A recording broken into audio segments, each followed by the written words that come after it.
Amakuru atangaje ari guca ibintu mu Rwanda, amakuru agezweho aka kanya, ni amakuru ari kuvugwa mu karere kose. Kuri uyu wa kabiri tariki ya 18 Werurwe 2025, Perezida Paul Kagame na mugenzi we wa Repubulika Iharanira Demokarasi ya Kongo Felix Tshisekedi bahuriye i Doha muri Qatar mu biganiro byateguwe n'umuyobozi w'ikirenga wa Qatar, Sheikh Tamim bin Hamad Al Thani. Ibi biganiro by'ibanze biri kugamisha mu gushaka umuti w'ibibazo by'umutekano bimaze igihe mu burasirazuba bwa Repubulika Iharanira Demokarasi ya Kongo.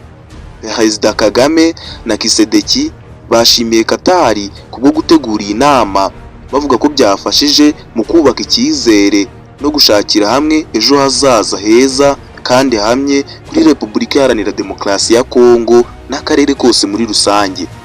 Ibi biganiro byabaye nyuma y'uko umutwe w'inyeshyamba wa M23 wongeye gukaza urugamba mu burasirazuba bwa Kongo muri Mutarama 2025, bigatuma habaho impungenge z'umutekano mu karere muri rusange. Perezida Kagame na Tshisekedi basabye ko hakubahirizwa ihagarikwa ry'inkundura ryihuse kandi ridashidikanywaho kugira ngo habe amahoro arambye mu karere. Ibi biganiro byagaragaje ubushake bwa politiki bwo gukemura ibibazo by'umutekano mu burasirazuba bwa Kongo binyuze mu nzira y'amahoro, kandi byerekana uruhare rw'ingenzi rwa Qatar mu gushakisha umuti w'ikibazo kiri muri aka karere.